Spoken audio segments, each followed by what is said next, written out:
మన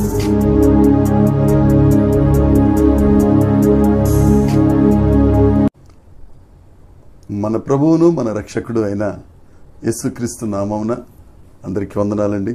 దేవునికి స్తోత్రాలు. మహోన్నతుడైన దేవుడు, మహాగణుడైన దేవుడు మనలను ప్రేమించి మనకిచ్చిన ఈ నూతన దినమును బట్టి సమస్త మహిమ ఘనత ప్రభావములు యేసయ్యకే చెల్లునుగాక. ఆ అత్యున్నతుడు మనలను ప్రేమించి ఈ నూతన దినములో మనకు అనుగ్రహించిన వాగ్దానం యోబు గ్రంథము 5వ అధ్యాయము 24వ వచనం.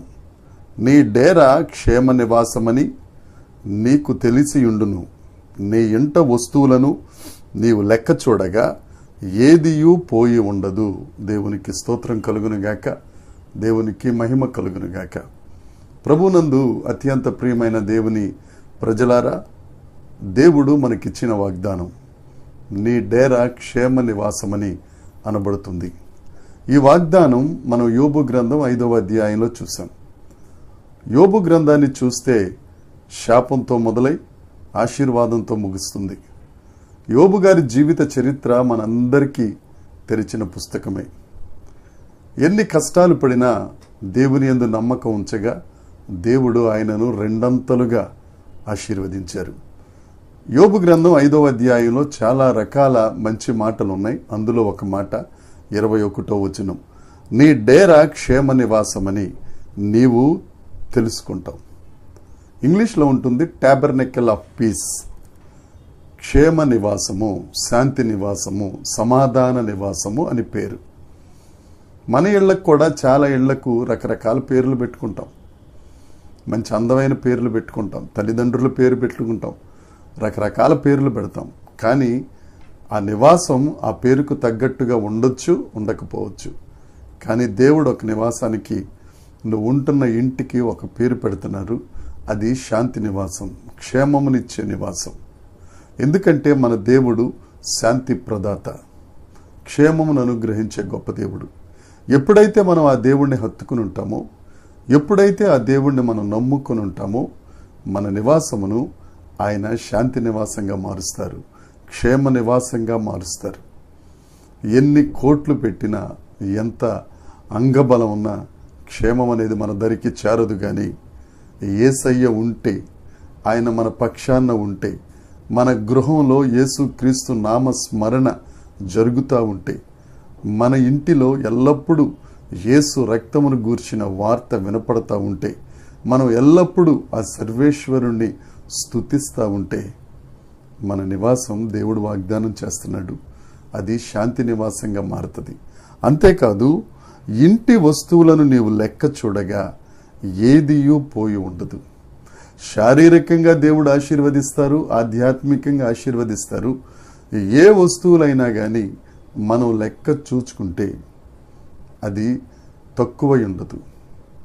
ఆ క్షేమ నివాసంలో అన్నీ క్షేమంగా ఉంటాయి.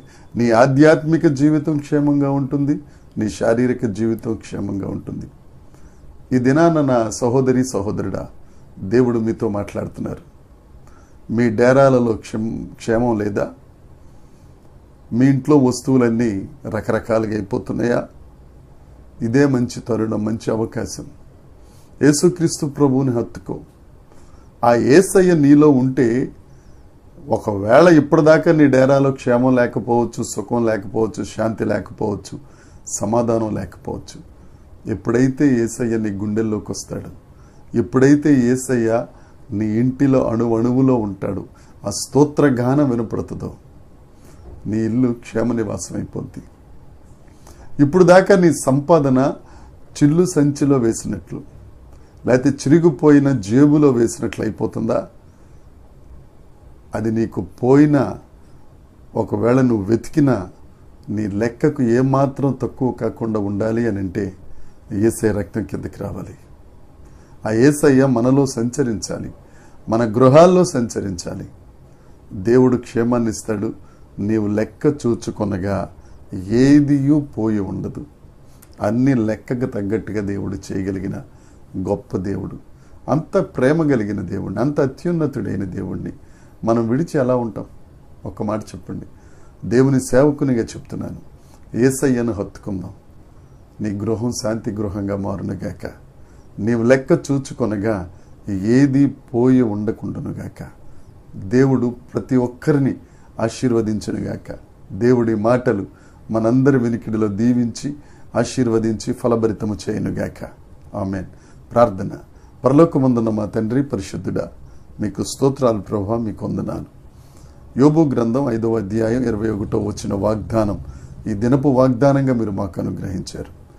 ఎప్పుడైతే ప్రభువా మీతో మేము అన్యోన్య సహవాసం కలిగి ఉంటామో మా డేరాల్లో క్షేమం ఉంటుంది. మా ఇంట వస్తువులు లెక్క చూచుకొనగా ఏది తక్కువై ఉండదు ప్రభువా. దేవా నాయన, ఇంతవరకు మేము క్షేమం లేకుండా ఉన్నాం. ఇంతవరకు మా సంపాదనే కానీ, ఆత్మీయ వరములే కానీ, ఆత్మీయ ఉపకరణాలే కానీ ఒక్కొక్కటి పోగొట్టుకుంటున్నాం ప్రభువా. ఈ దినాన మీరు మాతో మాట్లాడి మాకు క్షేమమునిచ్చి సమస్తమును నేను మీరు మాకు సమకూర్చినందుకే నీకు స్తోత్రాలు చెల్లిస్తున్నా.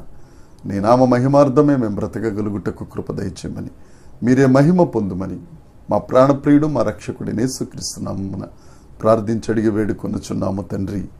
ఆమేన్. దేవుని కృప మనందరికీ తోడై ఉండునుగాక. ఆమేన్, ఆమేన్, ఆమేన్.